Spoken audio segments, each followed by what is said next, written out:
prosperidad y bienestar. Cohesión social para el desarrollo. Seguridad pública y justicia penal. Sustentabilidad, población y territorio. Gobierno eficiente y política democrática. Jalisco a futuro, construyendo el porvenir.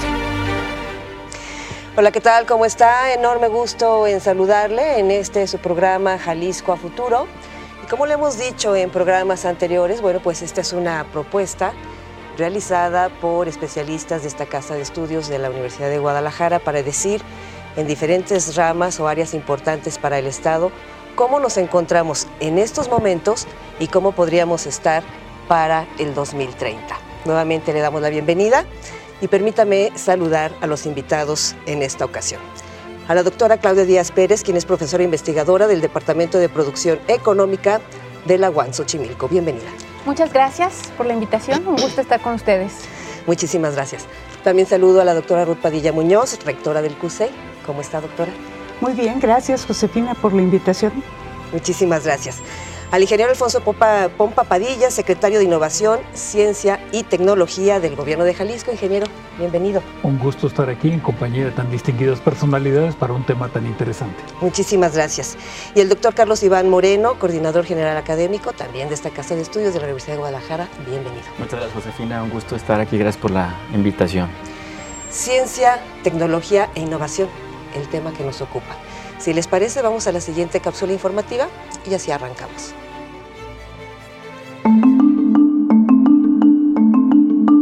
En la llamada era de la información, el desarrollo de una sociedad está íntimamente relacionado con la generación y aplicación de nuevos conocimientos y la creación de alternativas para resolver problemas o satisfacer necesidades de manera más eficiente y sustentable.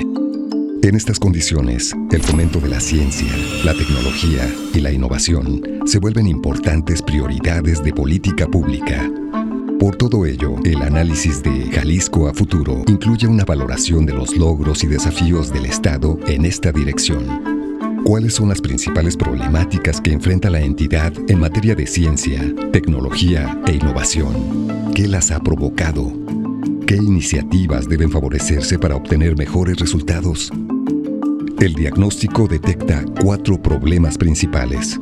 Concentración de investigadores y posgraduados en áreas no prioritarias para el desarrollo económico y social del Estado, fruto de desajustes en los criterios de asignación de becas y recursos y de deficiente planificación de la oferta académica.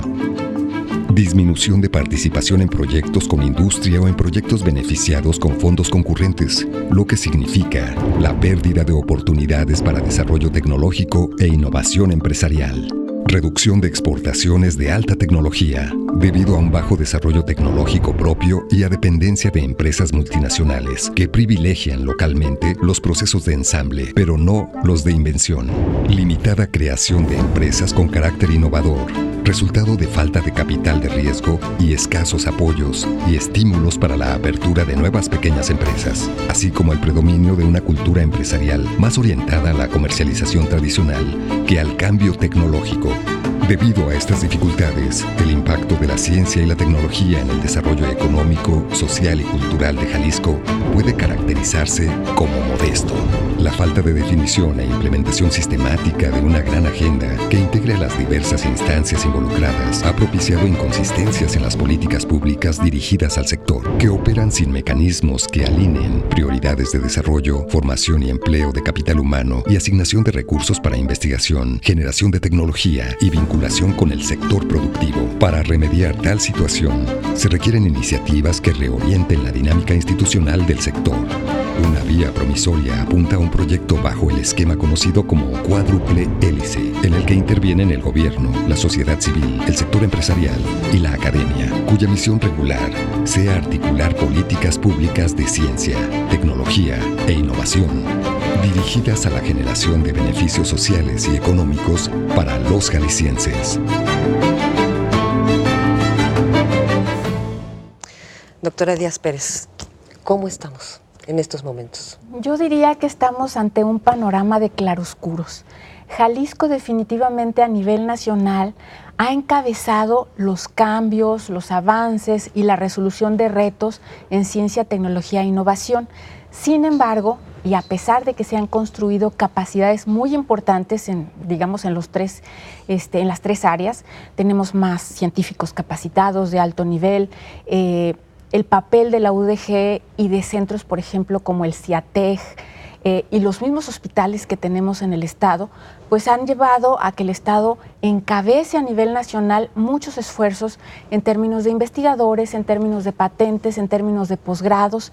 Sin embargo, también hay muchos retos que no se han resuelto y que es muy necesario resolver. Por ejemplo, sí se ve una disminución de los apoyos de lo que se llamaba fondos concurrentes, por ejemplo. Obviamente hay muchos cambios que no son atribuibles solamente a lo que ocurre en el Estado, ¿no? Muchos dependen de recursos de la Federación y los cambios sexenales impactan a todos los estados, por supuesto. Entonces, los cambios de gobierno representan periodos de desaprendizaje y reaprendizaje que son muy costosos para las instituciones y para esta tarea de ciencia y tecnología, ¿no? Bien. Ingeniero Pompa, ¿el Estado coincide? ¿Estamos con estos claroscuros? Totalmente coincido. Jalisco tiene aspectos de mucha avanzada en temas de ciencia, tecnología, particularmente de innovación, pero tenemos algunos déficits y particularmente se han mencionado en la cápsula informativa, pero además en el documento de Jalisco Futuro tiene un gran diagnóstico, creo yo, de áreas de oportunidad. Aún así también deberíamos de reconocer que la ciencia y la tecnología no es un sistema aislado de una realidad económica del país, que también ha sido mencionado en esta cápsula, de cómo interactúa con la economía, cómo debería de generar recursos para una economía más rica y que retorne para poder invertir más en innovación, ciencia y tecnología, como es el caso de países que han hecho de precisamente la innovación, ciencia y tecnología su estrategia de desarrollo económico y por lo tanto social. El ejemplo probablemente más notable sea Israel, con una inversión alrededor del 6% del Producto Interno Bruto para temas de innovación, ciencia y tecnología, pero que todo ello les produce un gran valor agregado y por lo tanto es un círculo virtuoso el que se genera con la economía. Creo yo que en nuestro estado, particularmente en Jalisco, estamos en camino en alinear a esos jugadores, a esos actores de la triple hélice, como se ha llamado, muy señaladamente la academia o centros de investigación, el sector productivo, que en Jalisco además hay empresas de clase mundial, empresas jaliscienses que están trabajando duro, y el sector gobierno. Se hablan de otras dos hélices, que es la sociedad y el medio ambiente, que son muy relevantes, pero creo yo que los actores centrales son estos. Bien. Doctora Montoya Muñoz, pues sin lugar a dudas todos los centros universitarios aplican ciencia y tecnología, pero el CUSEI ha de ser semillero. Bueno, el CUSEI, hasta su nombre lo señala, tiene relación con las ciencias exactas y las ingenierías, y a partir de esa visión creo que efectivamente ha habido mejoras en lo que está ocurriendo en Jalisco con relación a ciencia, tecnología e innovación.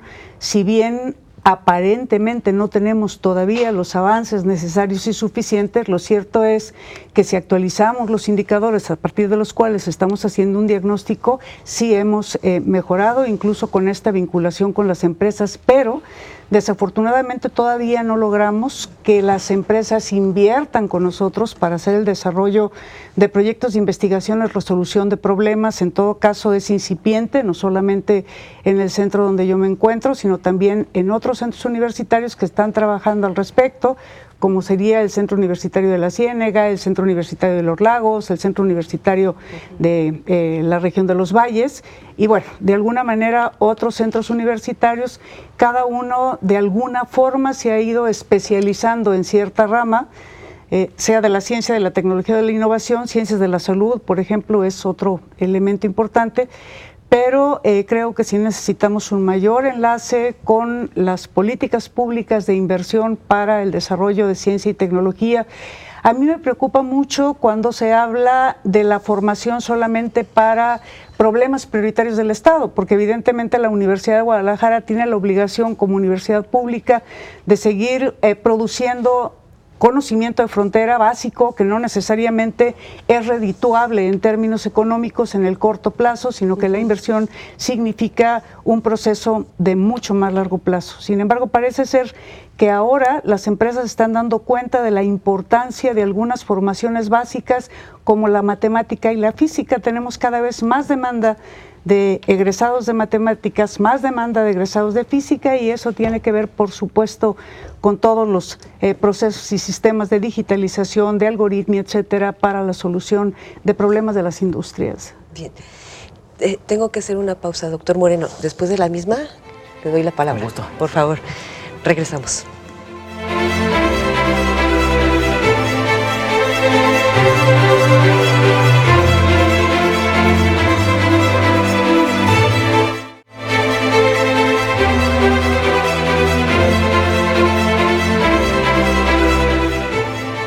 Gracias por continuar con nosotros. Doctor, por favor. Muchas gracias. Bueno, a mí me gustaría poner sobre la mesa y retomar lo que comentó el ingeniero Pompa. Es fundamental el tema del contexto nacional y sobre todo el contexto de la inversión, tanto pública como privada. Cuando hablamos de ciencia y tecnología, de educación superior, de innovación, en nuestro país y en general en América Latina, hablamos generalmente de falta de inversión. Y estoy totalmente de acuerdo, pero una parte que va, por supuesto, del otro lado de la ecuación es quién debe invertir, cómo se debe invertir y cuánto se debe invertir. Mencionaba el ingeniero atinadamente el caso de Israel y el caso, incluso pondría sobre la mesa también el de Corea, ¿sí? que invierte 4.2% del PIB en ciencia, tecnología e innovación. Pero ¿por qué invierten tanto? Porque Corea tiene una recaudación fiscal del 26% del PIB, ¿sí? Producto Interno Bruto, e Israel tiene una recaudación del 35-36% del Producto Interno Bruto. Es decir, un tercio de la riqueza del país se recauda en impuestos. En México estamos en 16%, hemos avanzado, la renta petrolera nos ayuda mucho, pero cuando el precio del petróleo cae, pues eso se disminuye de una manera dramática. El caso de Corea también es paradigmático porque invierte mucho del PIB, recauda mucho, y casi el 80% de la inversión en ciencia y tecnología es, como lo comentaba la doctora Ruth, de las empresas, ¿sí? La pregunta que yo pondría sobre la mesa es ¿por qué las empresas en México en general no invierten tanto en ciencia y tecnología? ¿Será un asunto cultural?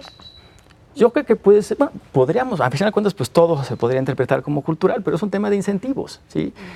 ¿Qué incentivo tiene una empresa para invertir en algo que quizás dé resultados en 5, 6, 7, 10 años o quizá no lo dé? Entonces, sí requerimos de una estructura de incentivos mejor alineada con las necesidades. Necesitamos fomentar una clase empresarial también más, sin tanta aversión al riesgo y que no busque de entrada solamente los beneficios inmediatos. Es difícil, pero poco a poco se están construyendo estas condiciones.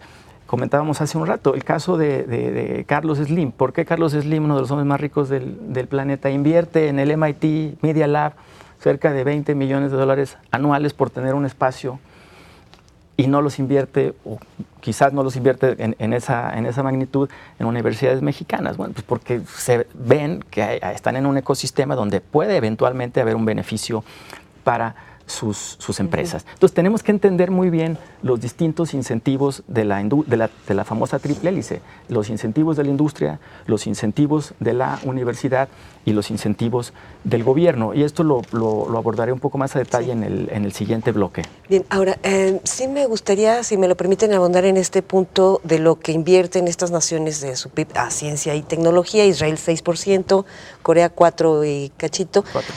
Recuerdo una entrevista con el doctor René Drucker y de 2 sexenios atrás, y él lamentaba que a nivel nacional era el 0.45 lo que se invertía a ciencia y tecnología. 50 y tantos actualmente. Hemos mejorado un poquito. Mejoró un poco.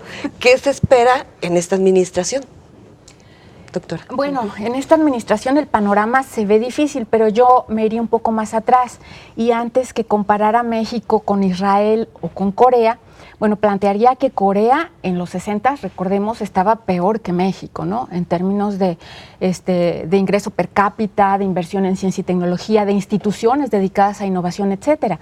Pero ¿qué hicieron los coreanos? Bueno, pusieron muchos recursos públicos antes de que las empresas empezaran a invertir. ¿Para qué? Precisamente para incentivar a las empresas a generar su propia tecnología, ¿no? Y esto lo acompañaron con bancos dedicados a la innovación, a la ciencia, a la tecnología y un conjunto de institutos y centros de investigación que apoyaron directamente a las empresas, pero esto en un proceso de muy largo plazo, ¿no? Que se actualizaba con sus planes quinquenales, pero que finalmente seguía la misma línea, detallando las políticas en cada periodo. ¿Qué quiere decir esto? Bueno, pues que no había cambio de políticas cada vez que había un nuevo sexenio o un nuevo gobernante. Entonces eso fue muy importante. Pero más allá de comparar con estos países, yo diría, bueno, la primera vez que se planteó que México debía invertir el 1% fue en el Plan Nacional de Ciencia y Tecnología de 1970. Posteriormente lo hizo Fox, Calderón lo volvió a repetir igual que Peña Nieto, y bueno, no hemos logrado. Brasil nos ha sobrepasado en ese sentido, teniendo experiencias muy exitosas. Por ejemplo, Brasil cuenta a nivel internacional con un 2% de científicos que son reconocidos. México no llega ni al 0.7%, ¿no?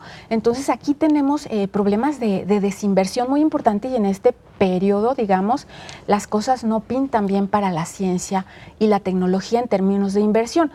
Pero también hay que decir que a nivel estatal, aun cuando se ha mejorado la inversión, pues es todavía muy insuficiente, ¿no?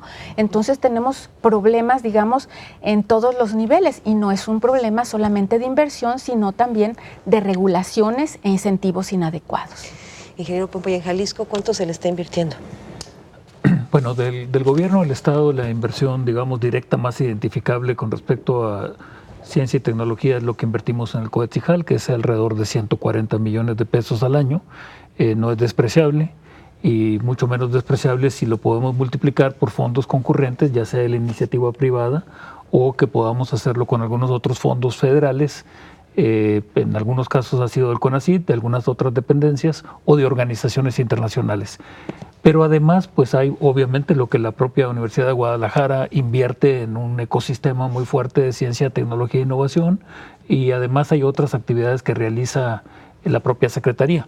Los 140 millones de pesos no llegarían ni al 0.05 del Producto Interno Bruto. Pero si sumamos todos, que es difícil medirlo, también nos encontramos centros de investigación tanto de CONACYT o del CIMBESTAP, del Politécnico, como algunos privados. El punto al que yo quisiera de alguna manera referirme ahorita es el panorama en la actualidad. Yo diría que con la federación no es muy atractivo en el sentido de que no se está haciendo un compromiso de establecer fondos suficientes, pero además me parece que la orientación está un poquito dispersa. Estamos ahora en estos tiempos de la cuarta transformación hablando de todos los temas al mismo tiempo, y si bien es cierto que tenemos que atender los temas sociales que han sido también señalados, creo yo que no deberíamos de cancelar el futuro. Se nos puede ir toda la energía, todos los recursos en resolver problemas del país y no estaríamos mejor dentro de 10, 20 años, al 2030 por ejemplo, si no invertimos en qué vamos a hacer buenos en el futuro. Y esa es una pregunta fundamental para Jalisco.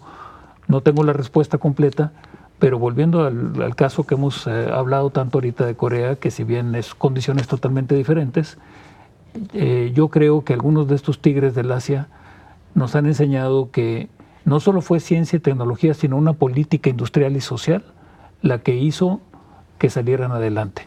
Yo recuerdo haber ido hace 25 años a Corea y era claro el mandato que tenían de que iban a ganar a nivel mundial en la competencia de automotriz, aparatos eléctricos y electrónicos, en cuestiones acereras y en barcos. Y en la actualidad podemos decir que sin duda van ganando en esas competencias un espacio en el entorno tan competitivo de esas industrias. Cuando uno hace declaraciones de esa naturaleza y que están integradas socialmente también y con la investigación y con la formación del capital humano, entonces son planeaciones a 30, 40, 50 años, pero es así como se logra ganar un lugar y generar una riqueza tal que, como bien se ha señalado, pues Corea venía de una situación mucho más adversa que la de nosotros. Lo mismo observamos antes en Japón y lo mismo estamos observando ahora en China. En China ya hacen sus propios aviones, sus propios cohetes, sus propios satélites, sus propios sistemas de redes que están compitiendo con éxito contra Cisco, Huawei, por ejemplo. Entonces, en México, la cercanía con Estados Unidos, la falta de una política clara, una apuesta definida, probablemente nos ha tenido una economía poco profunda. Doctora Ruth, ¿algún rubro exitoso en México que podamos presumir a deber, no? Yo creo que porque vi las marcas me quedé, ¿y qué hacemos en México? Yo creo que difícilmente podríamos hablar de semejantes triunfos, digamos, en el área de ciencia, tecnología e innovación. Yo estaba escuchando al señor secretario y pensaba en el sector automotriz, en donde Jalisco, claro que es un proveedor de autopartes. Sin embargo, fabricamos autopartes bajo las especificaciones que nos dan. Nosotros no estamos haciendo mucho por innovar o por siquiera sustituir ese tipo de autopartes con algún tipo de innovación que le pueda servir al sector automotriz. Apenas recientemente escuchamos de otra secretaría que había la apuesta de un poco de dinero para que las empresas, apoyados por las universidades, pudieran empezar a hacer algún tipo de innovación o al menos algún tipo de sustitución. Y yo pensaba mucho cuando escuchaba eso en ingeniería inversa, que fue lo que aplicó mucho tiempo Japón, que en su inicio pues lo hizo Corea y que nosotros ni eso estamos aplicando. Entonces, hablar de una situación muy exitosa en México, como los casos que se han citado aquí, me parece que es muy difícil, si bien podemos decir que ya no estamos por debajo de cero en signos negativos, pues tampoco podemos hablar de un avance importante en ese sector. Hacemos una brevísima pausa. Tenemos mucho más después de la misma.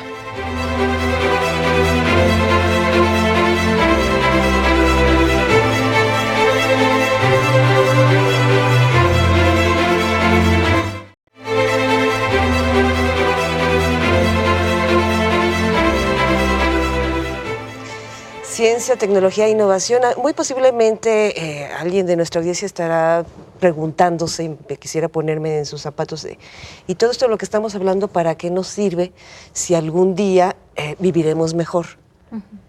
¿Podría ser, maestra? Claro, yo creo que uno de los mayores problemas que se plantean en el diagnóstico de Jalisco a Futuro es precisamente que en nuestro país las políticas se diseñan principalmente para medirse a partir de indicadores de capacidades, pero no de indicadores de impacto. Entonces, si bien es cierto que hay más investigadores en el SNI, que tenemos más egresados de doctorado, de maestría, que tenemos más años de educación en términos generales, bueno, no tenemos en realidad mediciones sistemáticas sobre el impacto que eso tiene. Pero si lo cruzamos, por ejemplo, con otros indicadores, como por ejemplo el ingreso, bueno, vemos que en Jalisco, en realidad, los empleos que se han generado alrededor de las empresas transnacionales, pues son empleos de muy bajo nivel. Y esto genera un gran problema. El problema de la desigualdad, por ejemplo, la brecha tecnológica en el Estado incluso, pues es palpable, ¿no? Todo está concentrado, aun cuando la Universidad de Guadalajara, el gobierno del Estado han hecho esfuerzos enormes para, digamos, esparcir todas estas capacidades al interior del Estado. Lo cierto es que principalmente están centralizadas acá. Y bueno, pues eso es un gran problema. ¿Por qué? Pues porque a donde queremos llegar finalmente es a tener impacto. ¿Impacto en qué? ¿En qué impacta la ciencia? Creo que ahí tenemos un tema importante que debemos hablar, pero quisiera plantear también otra cuestión alrededor de esta falta de impacto. Uno de los programas que se ha cuidado más o que se cuidó en los pasados años fue el programa de la cultura de propiedad intelectual. Este programa efectivamente rindió frutos porque hay más solicitudes de patentes, hay más patentes. Sin embargo, y bueno, Jalisco se posicionó a nivel nacional como un buen productor de patentes, pero aquí el problema es nuevamente, pues sí, pero tener una patente no te lleva a ser innovador, no te lleva a tener un portafolio, no te lleva a generar negocios de tecnología, porque no tienes capital de riesgo, porque no tienes las regulaciones necesarias para hacerlo. Pero por otro lado, sí tenemos la puerta de salida para que todo este personal altamente capacitado que tenemos se incorpore a trabajar a las empresas multinacionales y después de trabajar en Jalisco o en Juárez o en Tijuana, pues encuentran una puerta de salida porque son muy buenos. Y estos son datos que estamos obteniendo actualmente de la Oficina de Patentes en Estados Unidos. Ha crecido, digamos, exponencialmente el número de inventores mexicanos que está participando en patentes, cuyos propietarios son empresas extranjeras, ¿no? En el caso de Jalisco, principalmente Hewlett Packard y Delphi Technologies, ¿no? Entonces, este es un impacto negativo, por supuesto, ¿no? Y aquí, ¿qué necesitamos? Pues necesitamos regulaciones, necesitamos espacios en el mercado de trabajo, necesitamos también regulaciones para que se creen empresas propias, que se queden aquí y que nosotros las podamos acompañar para que maduren y generen riqueza. Les quería preguntar, por ejemplo, todo esto de qué le ayuda a una colonia de las más necesitadas, no sé, la Federacha, la Micaelita, la que quieran, o si quieren por zonas, la zona norte de Jalisco que siempre ha estado con unas carencias tremendas, doctora. Yo espero que una de las cosas que me parece que son interesantes de los nuevos proyectos de ciencia y tecnología a nivel de México impacten precisamente en esto. Cuando estamos hablando de agua y saneamiento, cuando estamos hablando de salud, que hasta la fecha no ha sido muy retribuido en términos de la inversión para la investigación, en términos de mejora de las condiciones sociales de estas poblaciones que siempre han estado marginadas por la contaminación, por ejemplo. Si ahora estamos pensando en que la inversión puede dedicarse parcialmente a innovación social desde la inversión pública, porque ahí las empresas no van a invertir a menos que les proporcionemos alguna invención que les permita tener retorno de la inversión que están haciendo, pues difícilmente vamos a poder medir el impacto de la ciencia, la innovación, la tecnología en las poblaciones más marginadas. Ciertamente hay muchos investigadores que se están dedicando, por ejemplo, al estudio del impacto ambiental de una serie de cuestiones de la minería, por ejemplo, en ciertas zonas de México, etcétera, pero hasta dónde realmente eso que debería estar sostenido por inversión pública está siendo financiado. Porque sí podemos hablar de investigadores, por ejemplo, que están haciendo nuevos filtros para purificación de agua y tal, digo, porque eso me toca verlo en donde estoy, y que eventualmente si hay un buen inversor que permita que eso se lleve a una planta piloto y luego entonces ya alcance el nivel de producción, pues estaríamos esperando inversión privada.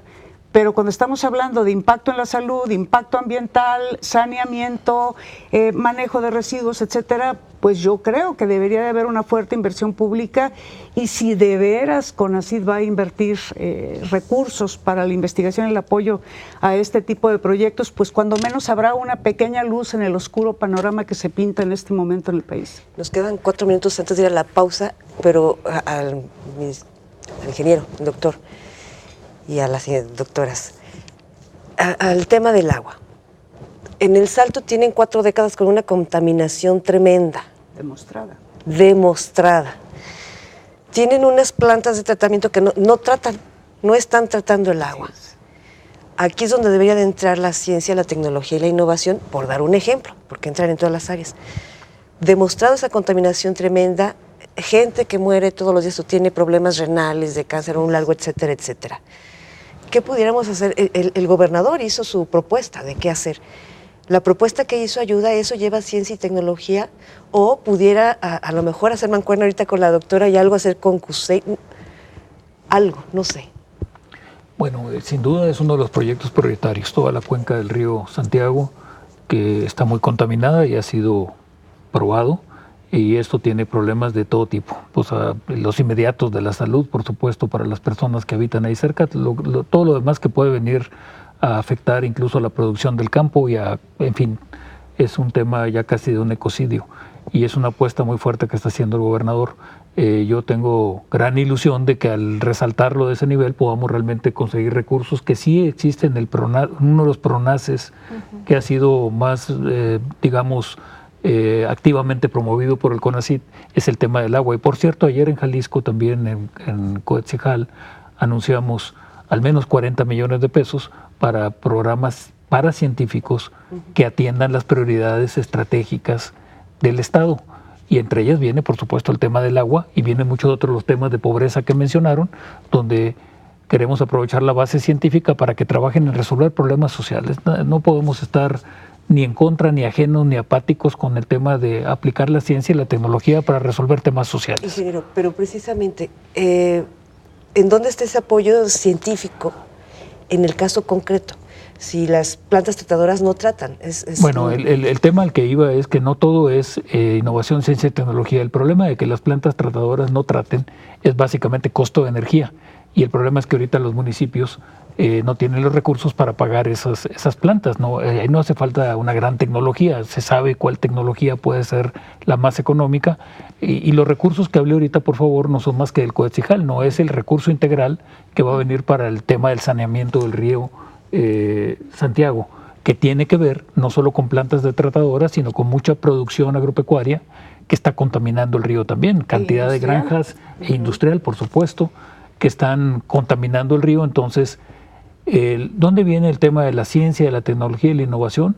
Pues en detectar en primer lugar un buen diagnóstico de dónde están de la fuente de contaminación y cuál es la mejor solución en términos de costo y de que no impacte también a la economía, porque no podríamos prohibir que hicieran esas actividades o gravarlas con un costo que las haga perder competitividad. Entonces es un problema complejo que está en el top de las prioridades de Jalisco. Pero sí se les puede obligar a sanear sus aguas antes de verterlas en el río. Sin duda. Hay temas legales, hay temas económicos, hay temas sociales y hay muchos pequeños productores que probablemente no lo puedan pagar. Y la ley es muy laxa porque dice, puedes contaminar un 3%, bueno, es lo que contamina porque dice la ley, a lo mejor dice, no puedes contaminar ni un 5%, quizá, hacer modificaciones también ahí.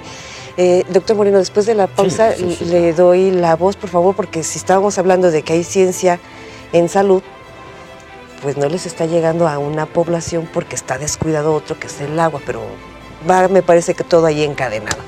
Regresamos.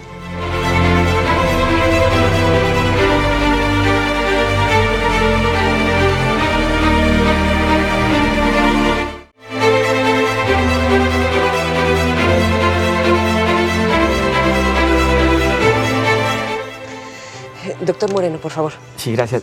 Sobre el tema de la solución de problemas y los impactos, me parece que es urgente en México y en particular en Jalisco el mostrar casos emblemáticos de éxito. Es decir, me parece que este desencanto de la sociedad está muy justificado. ¿Por qué? Porque tenemos prácticamente 30, 40 años, si no es que más, discutiendo los mismos problemas una y otra vez.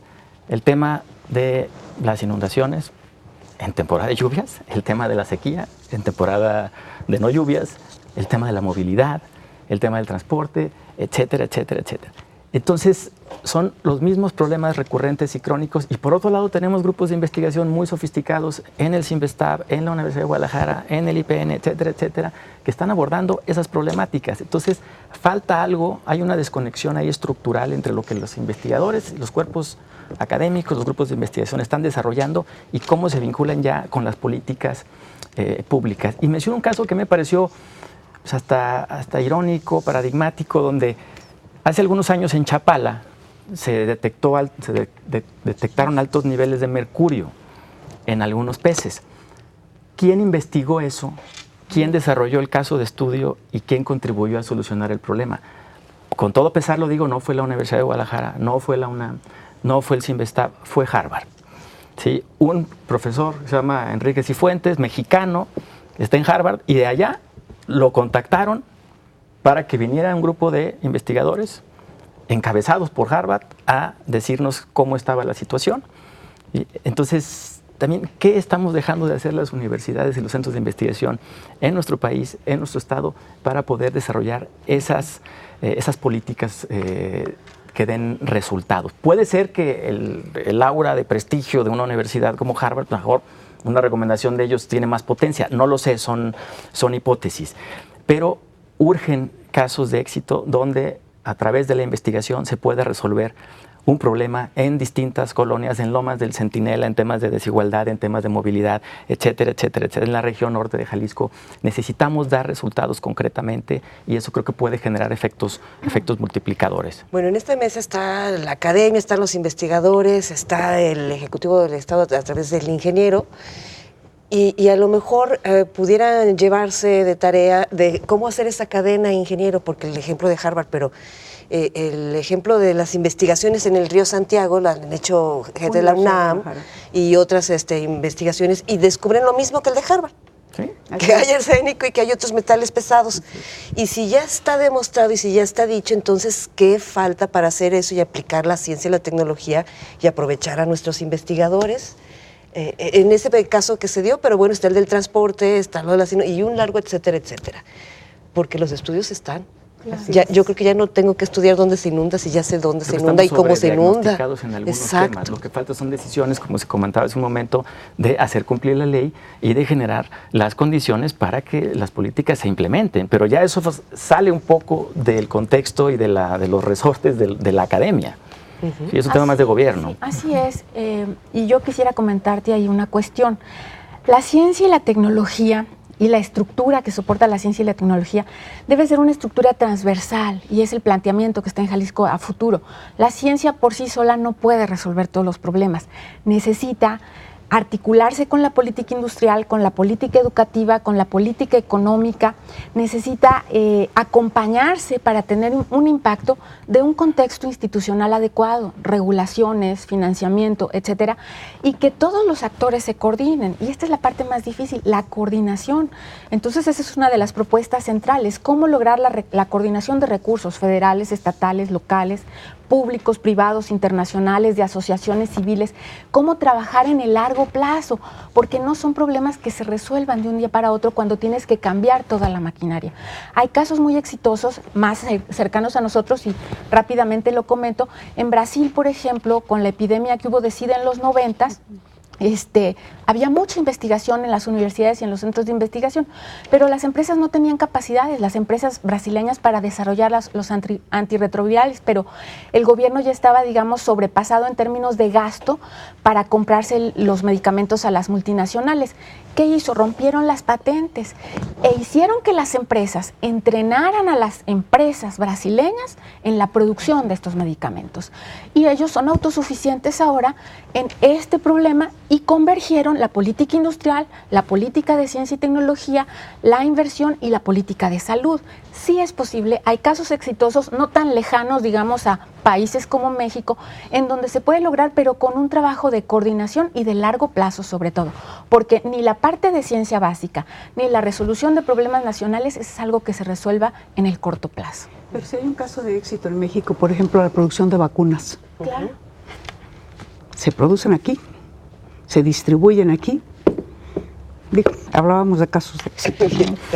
Probablemente deberíamos de considerar más casos de éxito, aunque no sean tan satisfactorios como queremos. A ver, la metodología de este libro, que me parece fabuloso, un trabajo monumental, un trabajo tanto de diagnóstico como de propuesta muy bueno, parte de una hipótesis de que es el déficit institucional, social y económico el que ha propiciado que tengamos una situación como la que se describe muy bien aquí. Y bueno, eso yo creo que es lo que dice Carlos Iván, de que estamos sobrediagnosticados y que todos hemos de alguna manera reafirmado. Yo pondría ejemplos de éxito en México también, aunque estoy muy de acuerdo con lo que decía Ruth hace un momento. La industria automotriz al menos tiene un poco más de penetración mexicana que, por ejemplo, la electrónica. Somos el principal productor de televisiones en México, pero realmente, ¿qué hacemos de televisiones nosotros? La mano de obra, la renta de una nave espacial y tal vez la caja de cartón. Los componentes en sí son o traídos del extranjero o hechos por empresas extranjeras en México. Entonces, en la industria automotriz sí logramos penetrar más gracias a una política que hubo en los 70s, proteccionista, si ustedes quieren, que generó una capacidad industrial. Llegamos a hacer carros mexicanos, probablemente algunos de ustedes no los vivieron siquiera, están muy jóvenes, pero hubo carros mexicanos con marca mexicana, con tecnología mexicana. La cercanía con Estados Unidos a veces parece que desde el punto de vista de negocios nos es más conveniente embonar con aquel sistema, a pesar de que dejemos huecos muy grandes como hemos dejado en este país.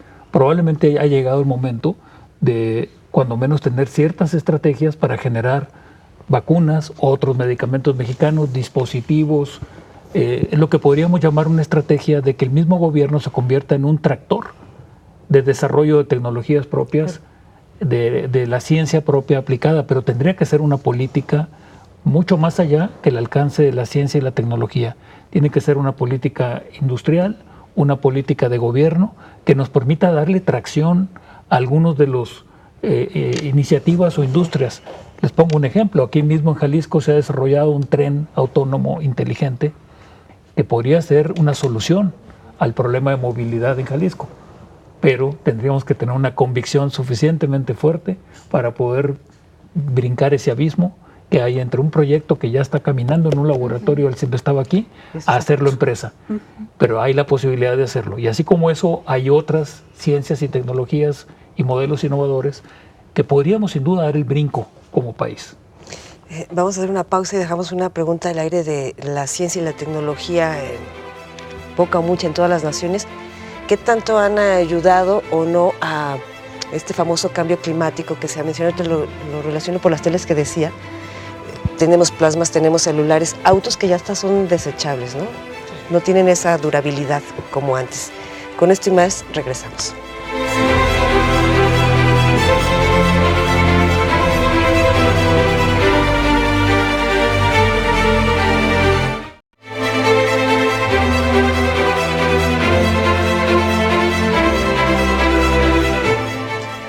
A los especialistas aquí en esta mesa, bueno, pues la pregunta que quedó al aire, la ciencia, la tecnología, ¿qué tanto está contribuyendo al cambio climático? Y ponía el ejemplo de las plasmas, los celulares, tanto auto. Doctora. En términos de investigación, hay bastante. Capacidades se han desarrollado. Sin embargo, nuevamente insisto, si nuestras regulaciones no cambian, por ejemplo, en el caso de los plásticos, ya vemos muchas economías, incluyendo la India, Francia, que están prohibiendo plásticos de un solo uso, por ejemplo, pues no va a pasar nada. Entonces, ¿qué necesitamos? Nuevamente esa articulación. Creo que es la cuestión principal. Trabajar articulados, coordinados y con programas de largo plazo. Y ese es uno de los objetivos de desarrollo sustentable del milenio, promover una agenda muy orientada a este gran problema que nos afecta a todos. Sin embargo, lo más importante es que todos los actores se pongan de acuerdo con instrumentos eficaces para coordinarse y generar soluciones a través de problemas específicos. Por ejemplo, uno de los instrumentos que ahorita se están trabajando más son los proyectos orientados por misión, en donde convergen diferentes fuerzas políticas, sociales, empresariales, etcétera, para hacer cambios y resolver retos a nivel nacional, por ejemplo. Bien. Y como desafortunadamente ya estamos en el último bloque, entonces ¿les parece si vamos a las conclusiones? Doctor Carlos Iván, ¿cuál sería su conclusión en este tema? Bueno, iniciamos este panel, esta discusión, este diálogo, hablando de claroscuros, lo comentaba Claudia. En la parte clara, yo creo que Jalisco pues es sin duda líder, tiene una capacidad muy importante de los estados que mejor califican en el índice de innovación, ciencia y tecnología. Hay un ecosistema en ciernes muy importante, hay al menos 6 universidades públicas, privadas, la Universidad de Guadalajara, una de ellas por supuesto, que agrupan alrededor de 150,000 estudiantes de nivel superior, incluido posgrado. Entonces hay realmente hay materia, sí hay una masa crítica, como lo comenta Claudia en su diagnóstico. Sin embargo, hace falta una mayor articulación alrededor de problemas. Creo que ahí las universidades vamos tarde, y soy autocrítico. Las universidades seguimos un poco rezagadas por el propio modelo y estructura que las universidades tenemos a nivel global, en orientar el estudio a las disciplinas y profundizar en una disciplina, y no en cambiar este paradigma a analizar y resolver problemas específicos. Entonces, a las universidades nos urge avanzar de manera mucho más rápida en crear programas, crear proyectos de investigación, ya no en disciplinas, sino en problemas. Y cierro con una parte un poco pesimista, coincido con lo que han comentado mis colegas. Me preocupa la narrativa nacional en materia de ciencia y tecnología. Me preocupa que se hable de un repliegue nacionalista en materia de ciencia, tecnología e innovación, concepto que francamente no entiendo. Porque la competencia es internacional, la ciencia es global, ¿sí? No hay barreras en ese sentido. Y me preocupa finalmente que en la discusión de una nueva ley de ciencia y tecnología sigamos obsesionados con que si ponemos que en la ley ahora va a ser no el 1% del PIB, sino el 1.5% o el 2% o el 3%, vamos a resolver el problema. Sí, como lo decías, ya desde hace 40 años está en la ley y no ha sucedido. Tenemos que poner sobre la mesa, y con esto termino, una genuina reforma fiscal para tener más resultados, más recursos y una mejor distribución de los mismos. Me preocupa que no esté sobre la mesa el tema fiscal. Ingeniero, de hecho yo llegaba a comentar, tenemos un montón de investigadores, ya nos dijo que no son tantos, pero el asunto es que están investigando, ¿no? O sea, ¿qué investigan y cuál sería su impacto social? ¿Pudiera ser? Cuando dice menos docencia y más investigación para resolver. Lo que les estamos premiando que investiguen. Exacto. El SNI fue muy exitoso, es un modelo muy exitoso para lo que, o sea, en lo que quería medir. ¿Qué quería medir el SNI? Publicaciones. Entonces ha sido profundamente exitoso en eso. Ya no es suficiente medir publicaciones, y más con una evaluación más burocrática que orientada al mercado académico. Entonces tenemos que cambiar los incentivos si queremos ser exitosos en el impacto. Tenemos que pasar a medir impactos y a que la investigación sea evaluada con más mecanismos y criterios de prestigio y menos criterios y mecanismos de burocracia. Bien. Doctora, su conclusión. Yo creo que la ciencia puede acompañar al Estado de manera muy importante acercándose a las comunidades. Hablábamos de que también había un elemento social en una probable cuarta hélice, que sería lo social, y en ese sentido la universidad, a través de sus científicos, puede hacer un trabajo muy importante para poder articular las políticas públicas y hacer que operen en las comunidades, además de seguir investigando de la mano de lo que el Estado proponga para el desarrollo del Estado, tal como lo dice Jalisco Futuro, en un trabajo mucho más cercano, diferente a lo que se ha medido hasta ahora, y que de verdad signifique un servicio para la sociedad. Ingeniero. Bueno, yo de nuevo, haciendo referencia a estos libros, yo creo que el diagnóstico es muy bueno y también la propuesta, particularmente en lo que a mí corresponde, que es la Secretaría de Innovación, Ciencia y Tecnología, el alinear los recursos con los objetivos, con las metas.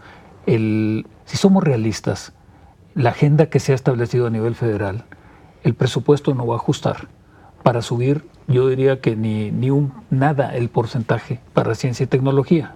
Puede sonar muy pesimista esto que estoy diciendo, pero si ustedes ven que los recursos se van a destinar a programas asistenciales y probablemente a temas sociales que son urgentes, a la seguridad del país que es urgente y hasta temas de educación que es mayor cobertura, que no necesariamente habla de mejor calidad y de cubrir déficit, en fin, todo lo que sabemos. Incluso la gratuidad, que en mi opinión es un error porque eso le va a costar al país 16,000 millones de pesos. Son puros huecos que se van a llenar, no hay manera de que vaya a aumentar el presupuesto sensiblemente. Pero entonces deberíamos de partir, si con esos recursos estamos haciendo el mejor alineamiento posible o lo estamos dispersando. Y el recurso me refiero no solo al económico, sino particularmente al capital humano que tenemos en las instituciones, llámese universidades, centros de investigación. El compromiso que estamos asumiendo en Jalisco, ya después de medio año de estar entendiendo el sistema, es cómo trabajamos precisamente en una recomendación que viene aquí, definir una agenda de innovación que nos conduzca a algo positivo. No puede ser tan dispersa, no puede ser que tan poquitos recursos los dispersemos en todo y que no haya prioridades. Cuando no hay prioridades bien establecidas y con la voluntad de todos, pues seguramente vamos a seguir, en cierta manera, usando una expresión coloquial, maiciando a un poquito de centros y a un poquito de investigadores, y no vamos a construir un futuro mejor. Yo diría que lo que le faltaría de complemento a este trabajo es hablar de futuros deseables, para sacarnos un poquito de la problemática actual, que es muy fácil caer en ella cuando hacemos un diagnóstico donde detectamos tantos errores, tantos problemas, tantos déficits, y de alguna manera deberíamos de pensar a ver realmente ante un contexto que vamos a vivir en este sexenio sin duda y probablemente en el que sigue, de aquí al 2030 no espero que vaya a cambiar en mucho la participación pública en ciencia y tecnología.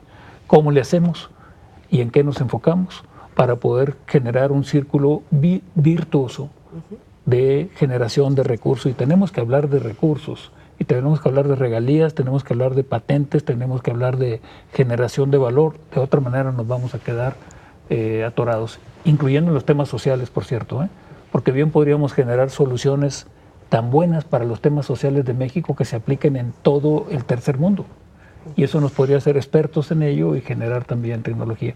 Ojalá que podamos meter también una cierta dosis de realismo y de generación de valor para poder invertir más en ciencia y tecnología. Gracias, ingeniero. Muchísimas gracias a todas y todos por estar aquí y platicar con nuestra audiencia, pero sobre todo a la doctora Díaz Pérez, que coordinó precisamente este capítulo. Muchísimas gracias. Gracias. Y hasta la próxima. Gracias. Prosperidad y bienestar. Cohesión social para el desarrollo. Seguridad pública y justicia penal. Sustentabilidad, población y territorio. Gobierno eficiente y política democrática. Jalisco a futuro, construyendo el porvenir.